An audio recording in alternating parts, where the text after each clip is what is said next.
milliers de téléspectateurs.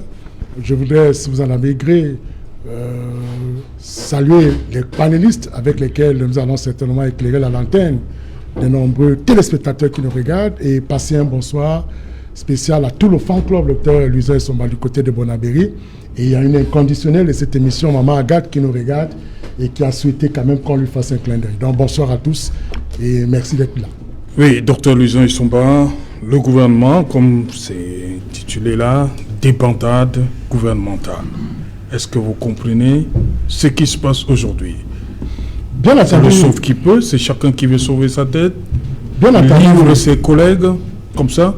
Bien entendu, Serge Lolto. Vous savez, le contexte s'y prête. Nous sommes en pleine guerre de lutte contre une pandémie qui décime, qui est mortifère et qui ravage tout sur son passage. Bien entendu qu'il y a eu un argent qui a été alloué par le Fonds monétaire international, près de 180 milliards. Bien entendu que la distribution de 180 milliards n'est pas chose aisée du tout. Oui. Et compte tenu de cette riposte, vous savez, un État n'est souverain que s'il peut mettre en place des mécanismes sécuritaires pour le bien de leurs citoyens. Un État n'est également capable de faire valoir sa souveraineté que si ses citoyens de plus en plus ont un air de liberté et de moins en moins vivent la pauvreté. Et quand on regarde tout cela, on se rend compte que face à un ennemi aussi dangereux comme le Covid-19, l'État a bénéficié d'un appui important du Fonds monétaire international. Et à partir de là, il était question de faire une bonne gestion, une gestion transparente pour que les Camerounais retrouvent la paix et que la lutte contre le Covid-19 soit une lutte efficace. Et l'efficacité ne peut donc passer que par une cohésion gouvernementale. Je vous ai toujours dit sur ce plateau que le gouvernement est structuré autour de deux principes fondamentaux qui sont indispensables pour la cohésion nationale. C'est le principe de la solidarité et de la collégialité gouvernementale. Et à partir de là, on se rend bien compte que dès lors que ces principes sont mis en jeu, la vie des citoyens doit être le centre de préoccupation de nos dirigeants. Alors, imaginez-vous donc qu'on injecte 180 milliards pour juguler la crise et, bien entendu, apporter du soutien aux personnes qui sont atteintes ou malades, que cet argent prend des voies sinusoïdales. Et ça devient donc compliqué, d'où la débandade qui fait le titre de cette émission, qui me semble être une expression normale dans un État où, en réalité, tous les ministres d'un gouvernement sont largement impliqués, comme on dit chez nous, mains et pieds et mains liées. Et ça veut donc dire tout simplement que la débandade que nous sommes en train de vivre aujourd'hui se justifie par le contexte. D'ailleurs, vous avez vu que le président de la République, en début de sa magistrature suprême, depuis 1982, je crois en 86, 87, dans son livre pour le libéralisme communautaire, est venu avec des credos forts, rigueur et moralisation, même si on ne lui prête pas ces concepts-là, mais c'est dans son livre qu'on retrouve de manière saillante mentionner ces deux concepts. Et on s'est rendu compte qu'au fil du temps, le président de la République a fait justement de sa gouvernance, surtout de la lutte contre la corruption, une de ses batailles fortes. Mais on se rend compte que jusqu'ici, c'est une bataille qui est restée peine perdue. La preuve que les détournements vont grandissant. Oui. On se rend compte que tout un gouvernement presque est mis en prison. Tout cela pourquoi? Tout simplement parce que la corruption a atteint des proportions endémiques. Et aujourd'hui, c'est ce que nous vivons. Nous sommes donc en présence de cette débandade gouvernementale, tout simplement parce que l'argent qui est destiné à sauver les Camerounais a pris donc des voies, a pris des partages entre les membres au sommet de l'État, ce qui amène donc les gens à comprendre que ce concept rigueur de moralisation a été transformé en concept ironique et comique. C'est-à-dire qu'aujourd'hui, les gens vous disent « je vole avec rigueur, si vous parlez, je vous moralise, et si vous continuez, je plonge même dans le frigo de l'État, on ne me fera rien ». Et je pense donc, M. Serge-Alain, que la débandade se justifie et le président de la République doit donc siffler la fin de la débandade. C'est-à-dire qu'il doit prendre, et c'est l'occasion plus que jamais pour le président de la République de siffler la fin de la récréation de cette cour du roi Péto qui est en train de prendre des proportions chroniques et anachroniques. Voilà. Failvis Taillon, est-ce que vous comprenez why is it a lot of panic in the government now? Well, I think that the panic is but normal. Normal? When I say normal, it's yes? but normal because you know, you always have panic by the end. You don't get something concrete coming out of it.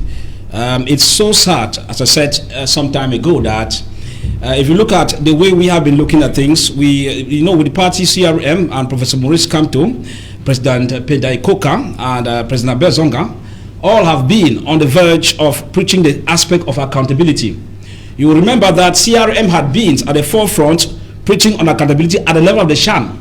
Of course, you got figures that were overbuilt, as you get the same figures that were overbuilt here in this aspect of COVID-19 funds. So at the end of it, you realize here that the government will obviously panic.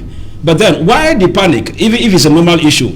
It's not because the government wants to track down government ministers stealing such, because a government system that has failed, a kangaroo system that has gone out of proportion, cannot produce any result because they keep recycling the same persons who have been toiling with state coffers for too long. Now, Serge, you will bear with me that we are in Cameroon. Of course, many people will say it is Cameroon. If we were in China, that would be death penalty immediately. If we were in North Korea, it would be death penalty. Why do I say... Non, il bénéficie encore de la présomption d'innocence. Yes.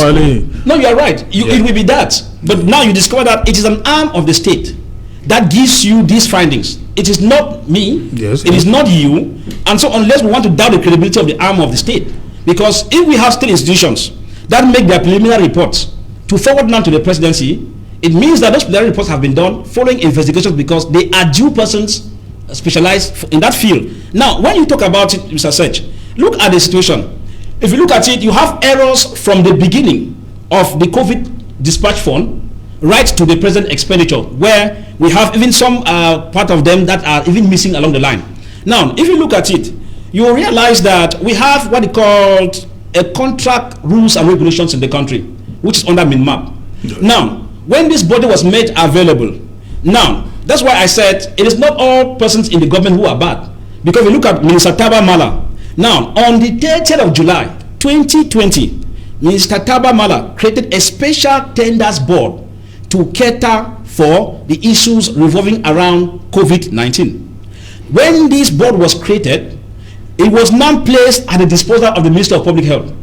Now, Serge, it will be surprising that from the 30th of July 2020, since when this tenders board was created and placed at the disposal of the Minister of Public Health till today, no, that board has never functioned. Now, why do we say it has never functioned? Because foul play is along the line. Now, look at what we call irregularities. Now, you have a Ministry of Public Health. You have the Secretary General at the Presidency.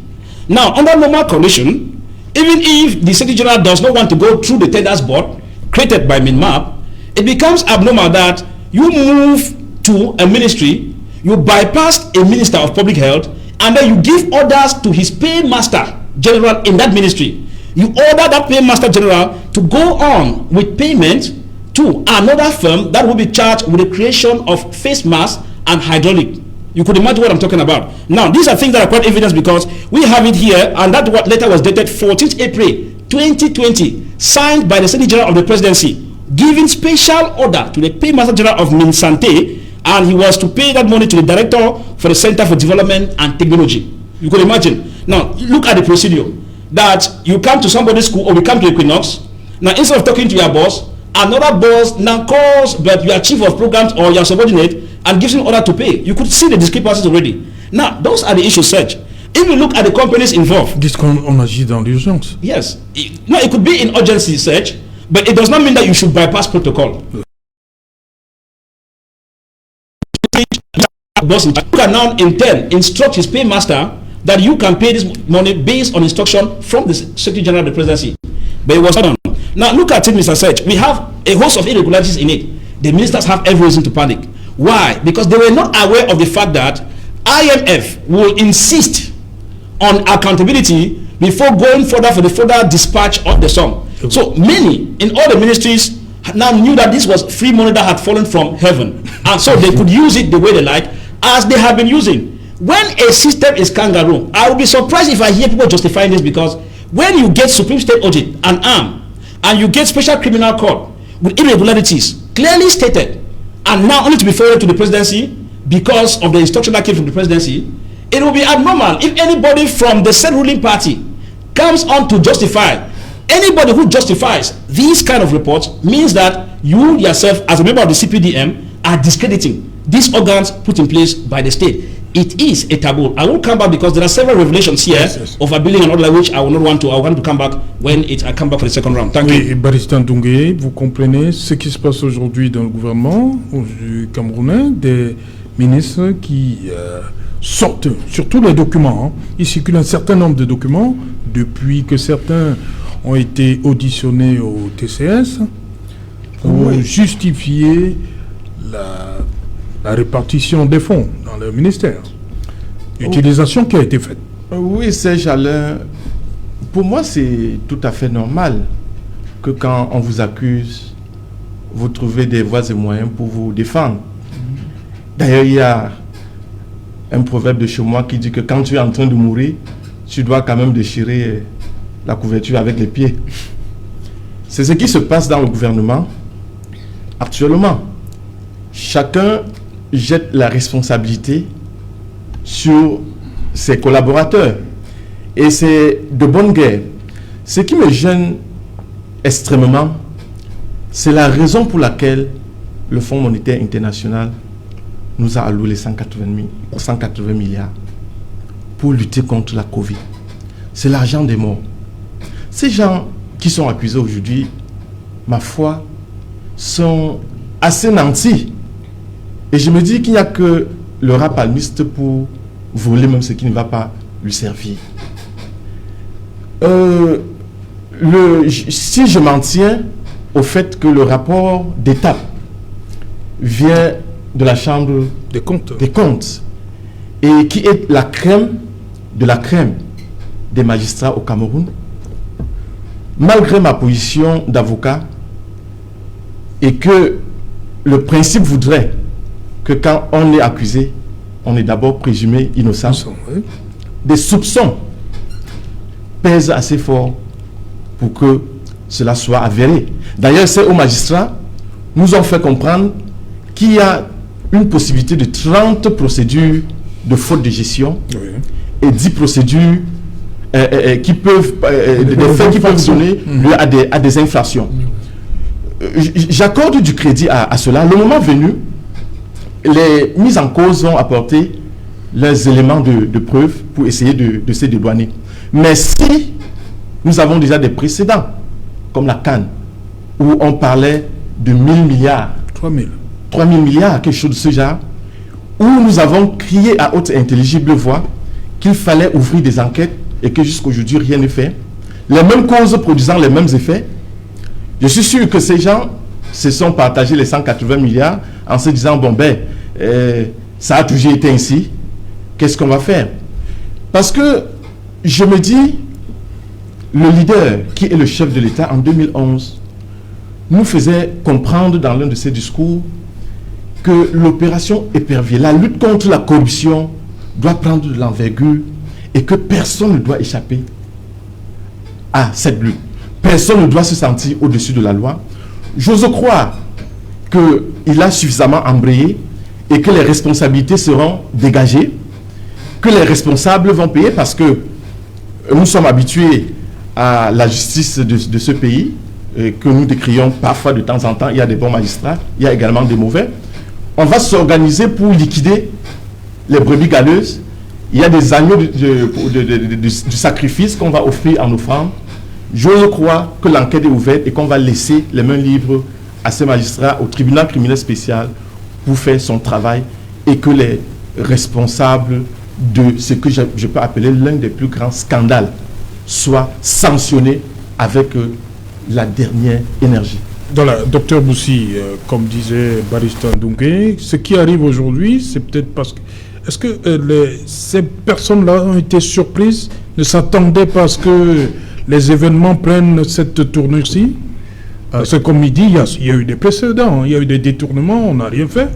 Mais pourquoi aujourd'hui il y a tant de panique? Thank you very much, sir. I want to say the tension is normal. I want to say when you look at COVID-19, you understand that COVID-19 is a dreadful pandemic.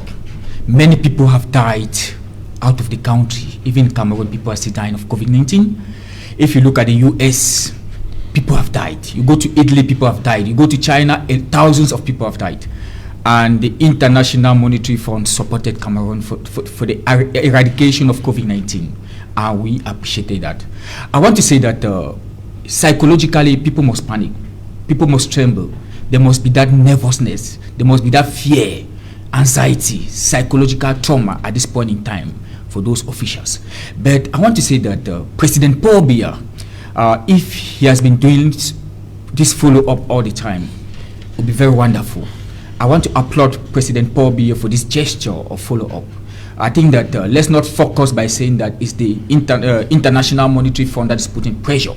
I think that is under the magnanimity of the President of the Republic, President Paul Biya, that wants to see that he brings about justice, he brings about issues of good governance, because these are issues of good governance that we are talking about: accountability of state funds, transparency, equity, because nobody is above the law. And this is the time that President Paul Biya wants to say that no Cameroonian is above the law. Cameroonians are suffering below the poverty line, and President Paul Biya talk of Vision 2035. And we cannot attain a vision without moral rectitude. Because when President Paul Biya's Excellency came to power, he talks about rigor and moralization. Rigor and moralization was all about moral rectitude, morals, fighting against corruption, tribalism, nepotism, just to name a few. And when we are talking about COVID-19 funds, that we are looking at a third generation funds that we want to loan more money, it is been normal that the president, the head of state of Cameroon, come out and say accountability is very, very important. When you look at this, the judicial system is still going on, sir, and I think that it's an inquiry process. We cannot justify now that people have already stolen the money, because it's still a process. At the end of the process, I think that the judiciary, the arm of government, should be allowed to do their work.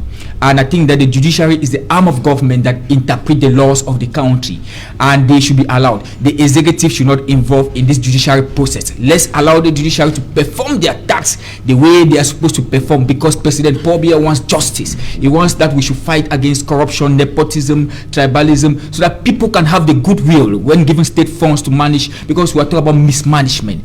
And we cannot just conclude here that there have been mismanagement when the judiciary is still doing their work, Mr. Moderator. So I think that let's allow the judiciary to do their work before we can, because I think that these billions, these are huge sums of money that can be put in our health system. We don't have good health system because we think that we need quality health. In Cameroon, we need quality health, and I think that these are issues that you go to most of the common people. There are people who cannot even afford for face masks for even 100 francs, and I think that this money that was meant for COVID-19, the president, His Excellency President Paul Biya, the president of the Republic of Cameroon, is saying that investigation should go on. We cannot sit here and conclude that that people have already stolen money. I think that if we are talking about accountability, if we are talking about accountability, let's allow the judiciary process to do their work, carry out their inquiry independently, and let all those people who were involved in it, let them justify themselves in the court of law, because I think that Cameroon, the rule of law is very important. I think that this is the time for the rule of law, and if we need to, we must stop borrowing money all the time, sir, because when I look at it, we failed under a heavily indebted poor country sometime in this country, and we have been borrowing money a lot in with the International Monetary Fund and the World Bank. I think that if we keep on borrowing money, we should use the money for what is meant, because I keep on saying that Cameroonians are really suffering. Look at the common man. Go to some villages, people don't have food to eat. Roads are bad. As we are talking, roads are bad in Cameroon. I think that we must always use money to do what is meant for. We can talk about the Babachu Road in going to Bamenda. The road is poor there, and if we are talking, people need water. There are places in Cameroon that have not been electrified. We are talking about fighting COVID-19. So I think that at the end of the day, let's allow the court to play their inquiry. Let's not pinpoint fingers on people. Let the court do their job. Avant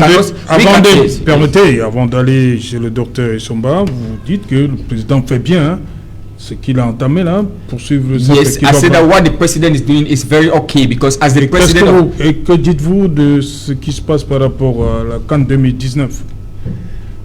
When we look at the CAN, that's why I said moral rectitude. People need moral rectitude in this country. I think that Vous demandez au président de faire la même chose? Yes, we will talk to the head of state. And I think vous allez lui dire? We will talk to the head of state because I think that let's call a spade a spade. Let's call a spade a spade. Vous allez lui dire? The president is aware, and we know that the president is a patient president. Ok, merci. Docteur Luisan Essouba, j'ai dit tantôt, docteur Manaouda Malachi pense que il dit qu'il n'a pas touché un fonds. Délégation de pouvoir au secrétaire d'État en charge des épidémies et pandémies, gérer les marchés, et que également le ministre d'État, le Premier ministre, il cite un certain nombre de membres du gouvernement. De l'autre côté, Madeleine Tuenté dit que des collaborateurs, c'est eux qui ont géré, entre guillemets, les fonds débloqués. Quel commentaire vous faites à cette... tout dans la hiérarchie des infractions, il y a le délit, la contravention et le crime. Je vous avoue que tous ces actes qui sont posés relèvent d'un crime. Techniquement, ça s'appelle les atteintes à l'ordre public économique. Normalement, c'est plus que les marches pacifiques. Il faut le dire ainsi. Alors, quand le ministre de la Santé se défausse sur un secrétaire décédé, vous pouvez imaginer, parce que celui qui était en charge de cette pandémie est décédé. On ne peut que se défausser sur lui. Il ne sortira plus de la tombe de ses sépulcres pour venir se défendre. Et même pour un problème aussi sensible, que vient chercher une délégation de pouvoir ou une délégation de signature? Si c'est même la délégation de signature, c'est lui qui en répondra. Parce que, je le dis toujours aussi, il faut faire une distinction entre une délégation de signature et une délégation de compétences. Alors, si ce n'était que signer, c'est le délégant qui supporte la signature, les effets, les conséquences qui naissent de la délégation de signature. Donc, s'il veut se défausser sur un mort, sur la base, sur le fondement d'une délégation de signature, dont le délégant reste celui qui répond, c'est extrêmement grave. Vous savez, en droit, je ne suis pas pénaliste comme un criminologue, mais ce qui se passe en droit, je passe sur le contrôle des maîtres, c'est que les preuves se font par tous les moyens. On peut prouver, lorsqu'on est attaqué, lorsqu'on est dans la logique d'une culpabilité, vous pouvez apporter tous les éléments de preuve, pourvu que votre culpabilité soit levée. Alors, si il estime que c'est sur la base d'une délégation de signature qu'il peut se décharger des conséquences qui sont nées, moi j'estime que sur le plan technique, non, il va y répondre des actes. Il va répondre. Alors, le cas de l'autre, Madeleine Tuenté, il semble que les fonds qui lui sont alloués... Non, vous êtes arrêté seulement sur le cas du regretté secrétaire d'État en charge des pandémies. Il y a aussi, parce qu'il dit qu'il y a des marchés, l'attribution des marchés a été recommandée par le SGPR. Bien entendu. Écoutez, quand le SGPR... Il parle de marchés, l'attribution de certains marchés à certains opérateurs économiques qui ont reçu l'aval du Premier ministre. Écoutez, vous savez, l'urgence face à son hiérarchie. Oui, bien entendu. L'urgence n'impose pas ou n'interdit pas le respect des modalités formelles de passation des marchés publics. Écoutez, quand on fait une passation de gré à gré, ce qui signifie qu'on tourne le dos aux appels d'offres. C'est-à-dire qu'il y aura une réelle concurrence. Et maintenant, quand on parle là d'un gré à gré, ce qui veut dire que c'est un choix qui est fait à l'avance. Et quand il évoque l'idée de ce que la hiérarchie a dû intervenir, j'espère que la hiérarchie va se défendre. Nous sommes dans le principe du contradictoire, on l'évoquait encore. Écoutez, j'en profite pour saluer et féliciter les juges de la Chambre des comptes. Parce qu'ils ont fait un travail remarquable. Mais il y en a qui disent que remettre le travail de ces hauts magistrats. Vous savez, c'est à l'autre tour. On avait minoré ou minimisé le rôle de cette chambre. Oui. Et je crois que les Camerounais aujourd'hui sont en train de comprendre que voilà le vrai gendarme économique. Voilà le vrai gendarme qui lutte contre les... Il y a quand même à sa tête magistrat Yapabdou. Voilà, qui est un expérimenté, qui est quelqu'un qui est petit d'expérience, et on l'a vu. Ancien du TCS. Et je vais vous dire une chose, c'est Jalot, tout part même d'abord du fait qu'il n'y a pas les tribunaux régionaux des comptes. Oui. Parce qu'en réalité, tout devait partir des régions. Voilà, des régions. C'est-à-dire que tout cela, là, le tribunal régional des comptes de Yaoundé devait se saisir en premier. C'est-à-dire qu'il devait faire le travail en premier. Et maintenant, la Chambre des comptes connaît donc en deuxième ressort. C'est la raison pour laquelle, connaissant donc en premier ressort, la Chambre rentre dans son rôle de consultatif. Parce que la Chambre des comptes a un rôle consultatif. Et c'est à partir de ce rôle consultatif que cette Chambre émet donc un premier avis, c'est-à-dire que le premier avis qui culpabilise un certain nombre de gestionnaires et de comptables de l'État. Et maintenant, dès que le premier avis est rendu, on convoque donc les concernés pour venir assurer et garantir ce qu'on appelle le principe du contradictoire. Et c'est à l'issue donc de cela qu'un avis définitif est rendu par la Chambre des comptes. Et maintenant, c'est genre tout, la Chambre des comptes ne peut prononcer que des mises en débat.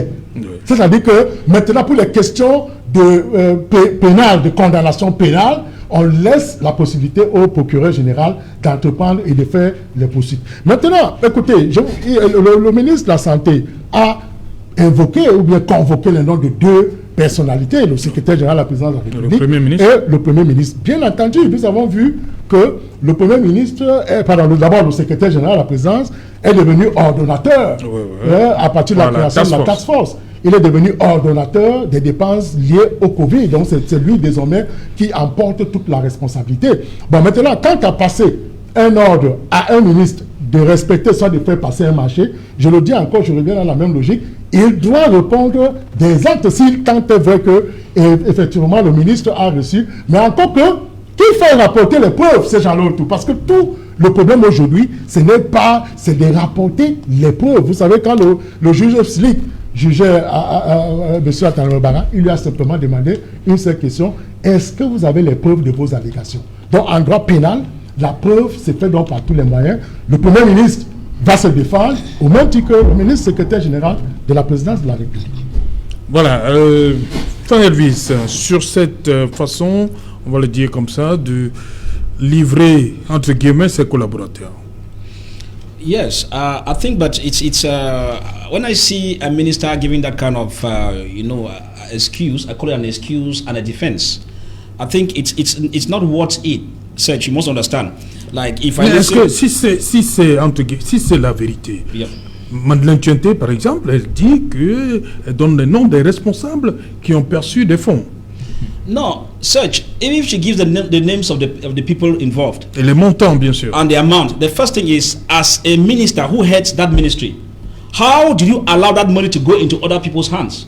Serge, I think that when we talk about administration, you are supposed to... Elle dit justement que ces responsables ont reçu des lettres pour prendre cet argent sans passer par elle, sans son couvert. No, it's right. That's why I said that, Serge. If people passed to get the money without passing through her, oui. And like what Dr. Isombai said, if you have your proofs, it could now vindicate her. Ouais. But at the moment, if there are other proofs that you were aware and you did not raise an alarm, it shows that you could also be termed as an accomplice, because if you see a wrong thing opening somebody's search and you cannot point it out or raise an alarm, the next question is, why were you quiet if you were not very comfortable?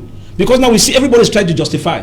Now look at it, that if you are at the level of the Minister of Public Health and you say that you are transferring the issue to the Secretary of State for Pandemics, the question now is, you are the boss of the Minister of Public Health.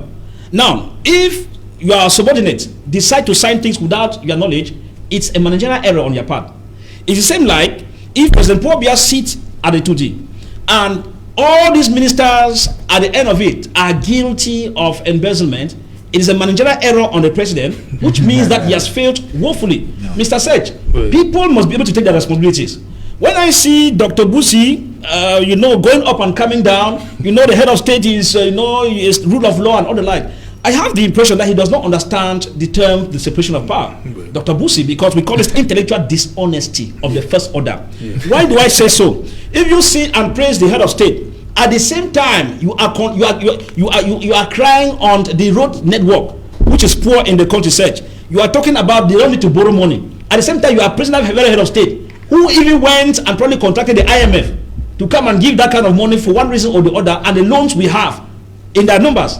You could see that sometimes when we are not honest before media platforms, because probably we are getting one or two Gary benefits from a kangaroo system, these are the fallouts of how you see how we degrade ourselves as intellectuals before millions of viewers. I will tell you, Serge, that if you go through it, you see, we're talking about, like Dr. Busi was talking about, we should allow.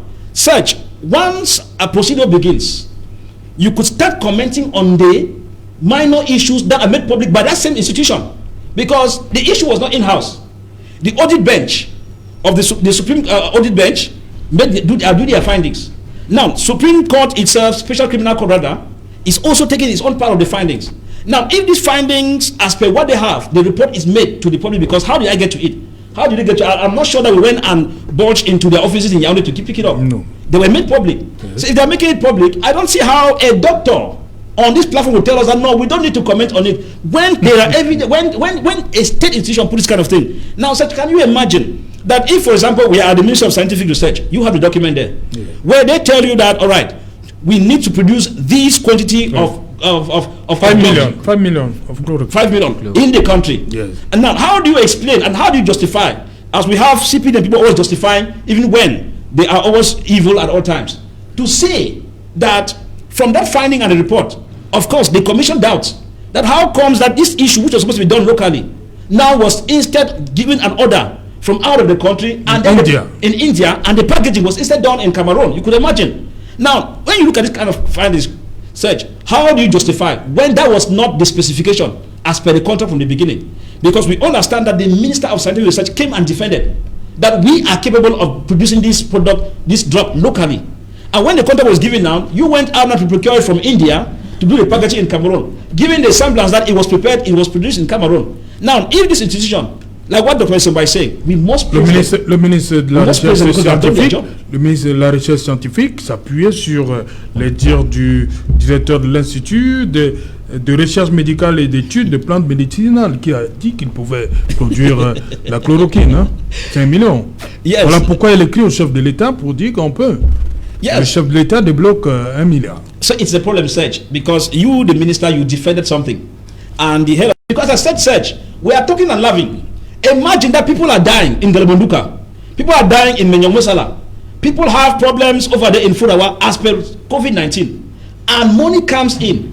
And people who are well-to-do, who have more than enough, decides to work otherwise, contrary to the terms. In a public contract, there's what called specification of contract. The lawyer here understands what I'm telling Dr. Somba. Whatever specification of contract means that if you agree that you will tar this road from here to this place using this material, you cannot come after you have collected the money. Instead of using gravel, you start using sand. It means that you yourself are already you have already at error. You are already at the error position, and you're supposed to be charged search. So we can look at it that we will always be justifying. The bitter truth in the whole issue is that search. How do you explain to me that you have a test kit that originally from SD biosensor that is supposed to cost 7,054 and 84 francs, now contracts again to another company, Medicine Cameroon SA, and now they pick it up now for 17,500 francs, adding above 10,000 francs. These things are glaring as per the findings of the audit. Mais ils disent qu'ils ont le mercurial là-bas. Hein? Well, search. If they like, they could give the justification they like. Vous avez pris pour le camion de sable, non? We understand 700,000. So, if we look at all of these as moving search, I think that we will not be honest on this platform if we come and we're justifying, because if these preliminary investigations are made public, it means that the media can be commenting while waiting.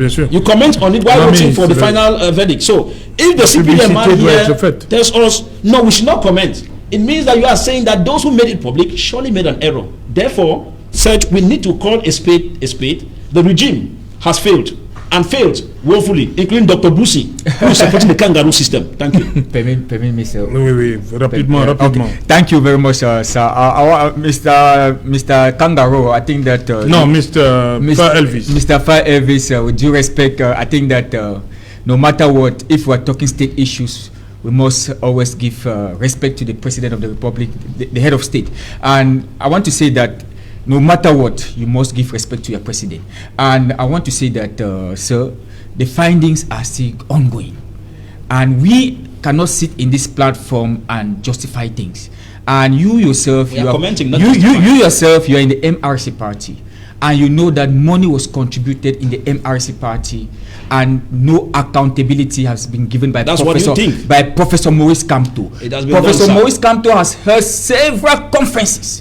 And if he wanted to rule this country, Cameroon, he is not even honest to Cameroonians. So when we sit here, we are saying that a judiciary process is still going on. 14 billion in your pocket. A judiciary process is still going on. And I want to end by saying that an emergency loan was taken.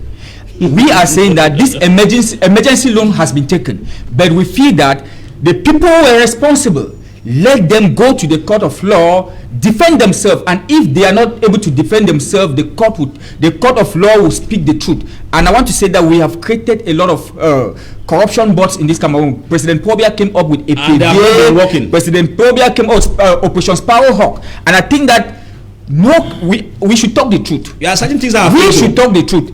We should talk the truth. This is a time that President, if we want to build this country, let those who are responsible there, they should come now and justify their truth. And I think that only the truth and honesty will heal this country, because people are really in pain. I cannot refuse that Cameroonians are not suffering. Cameroonians are in pain, they are in poverty, but it's our collective responsibility to build this country. And it must start from the top. So honesty, and it failed from the honesty is very important. Okay. Your party, the CRM is not an honest party. We have done our audit and our audit. Your party is not an honest party, and you must have a kind of respect to the president of the country when you are talking. Merci. All right, sir. Be humble. Keep embezzling. Be humble. Keep embezzling. Merci. On vous a suivi. Barrister Ndongui, la Chambre des comptes dit quand même que sous réserve du contradictoire, il faut le rappeler. Les personnes incriminées dans le rapport ne sont pas coupables pour l'instant.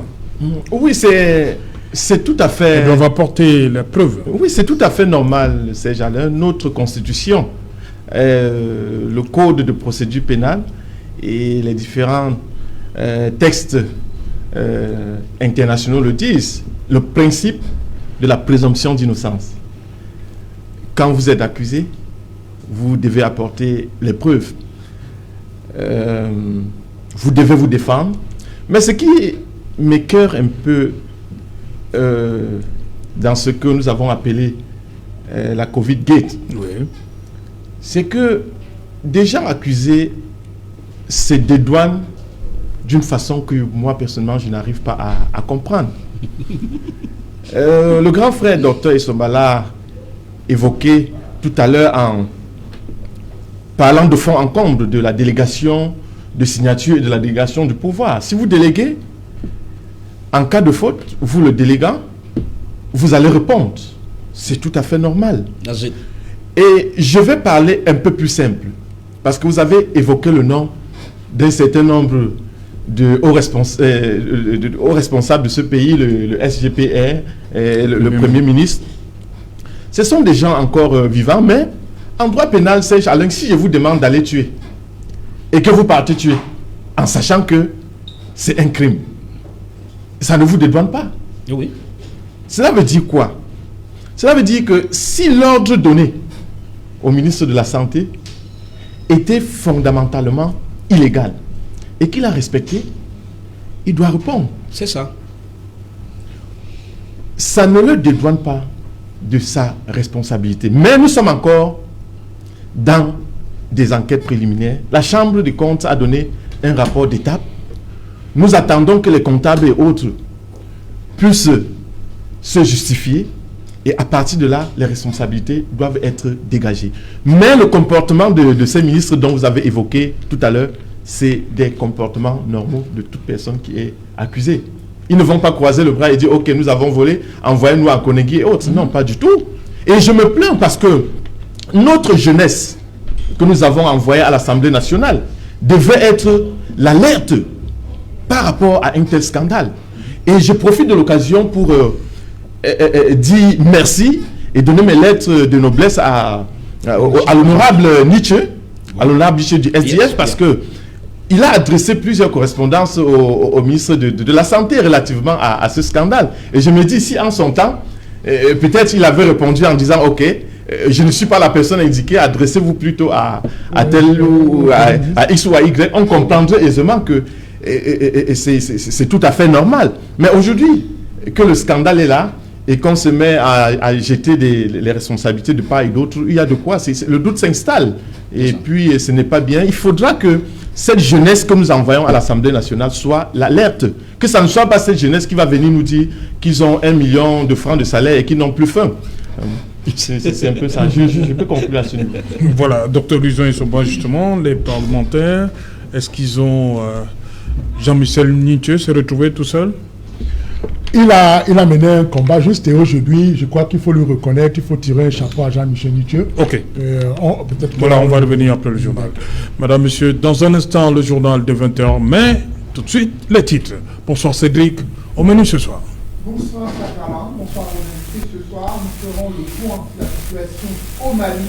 Vous le savez, le vice-président, le colonel Goïta, leader des putschistes en août 2020, vient de confirmer que c'est lui qui a ordonné l'arrestation du président et du premier ministre de la transition.